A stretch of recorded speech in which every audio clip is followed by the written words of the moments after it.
So before we follow the crowd, let's take a look at it. If we flip back through the pages of history, what do we find? Every great thinker and leader, from Socrates to the Wright brothers, has been ridiculed, laughed at, pilloried, burned at the stake, or crucified. The crowd has made a consistently grisly game of tormenting its saviors. So it's better, I believe, to stand out a little bit as an individual. To belong to society, certainly, but to think for ourselves and act for ourselves. If we want to emulate someone, and this is a wonderful idea, just pick someone worthy of emulation, someone you admire and respect, someone perhaps who's lived before you, someone you know succeeded. Do what he did, but don't follow the guy down the block, because the odds are 95-5 he doesn't know where he's going. You ever thought much about this? Wouldn't it be terrible if we were following people who were following us? It could happen, you know. I'm going to give you the formula for getting rich, but before I do, I want to remind you of something. Before a jet pilot begins his takeoff from an airport, he carefully goes over a checklist, item by item. He does this not only because it's required by law, but because he cannot afford to trust so important a job to his memory alone. He has another checklist that he goes over just as carefully before he begins his letdown at his destination. He does this without fail every time he takes off and every time he lands. Well, I think living successfully is as important as flying an airplane. And because of this, I think each of us needs a checklist too. And that's why there's one included with this cassette. We need a checklist to go over item by item before we take off in the morning and before we drop off to sleep every night. So I want to recommend that you affix the checklist to your bathroom mirror. Stare at it as you brush your teeth in the morning, and stare at it again as you prepare for bed at night.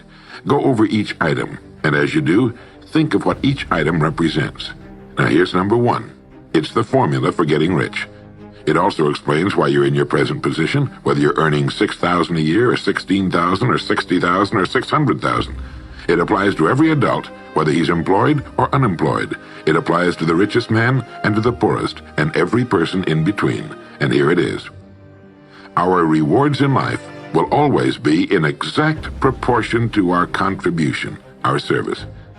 Now that's what the formula means as the first item on your checklist. Memorize it.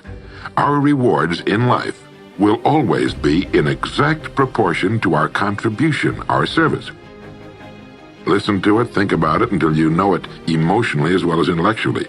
It might give you some slight feeling of superiority to realize that there's probably not another man within a mile of where you live who knows it. You can add it as a question on your survey if you want proof of that. The checklist is valuable only to a person who knows what the words really indicate. All right, you've got the formula. As you think about it, its meaning will become clearer to you. With the formula, there are 2 rules which must be applied to properly use it.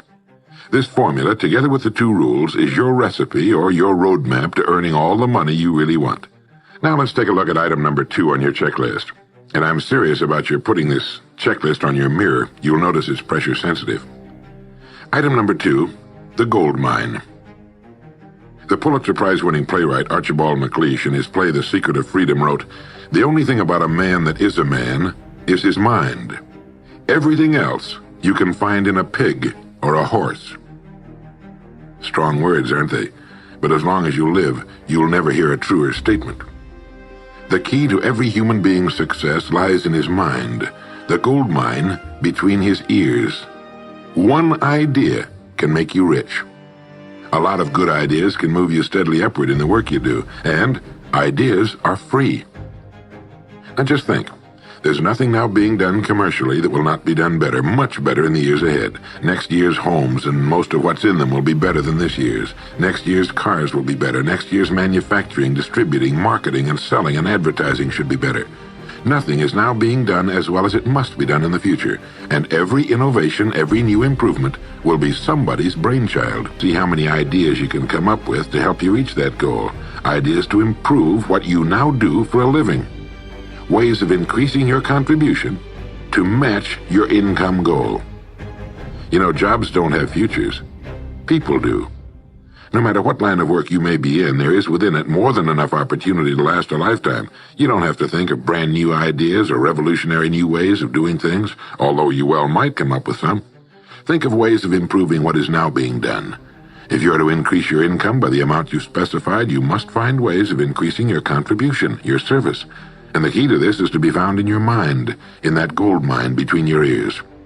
Try for 5 ideas every morning and write them down, and save those sheets of paper in a special idea file. Many, perhaps most of your ideas will be worthless, but some of them will be very good. A few will be excellent, and every once in a while you will come up with something really outstanding.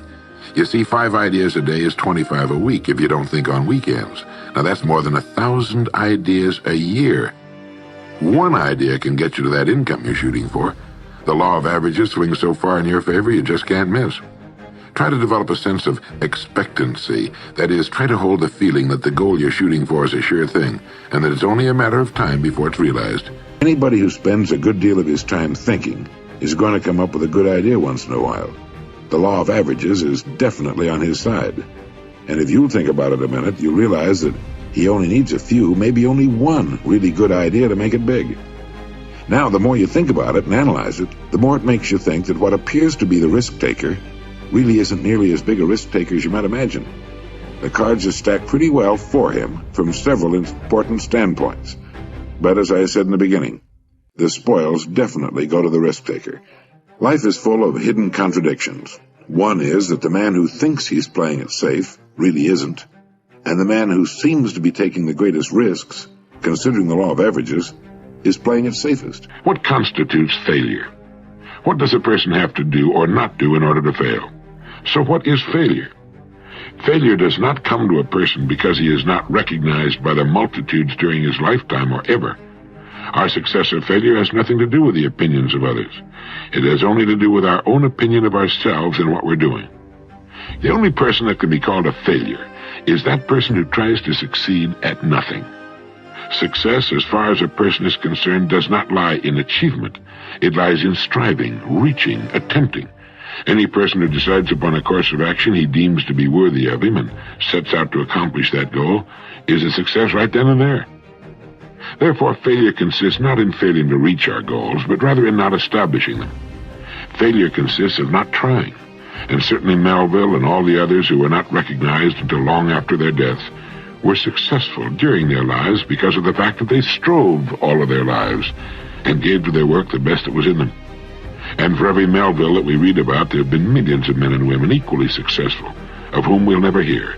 People who didn't write books or try to save the world, but who, in their own quiet way, in their own places, gave to what they had chosen the best that was in them. Melville must have known deep within himself when he finished the last page of Moby Dick that he had not failed. Just as each of us knows how much of himself he's giving to what it's been given him, what he has chosen to do.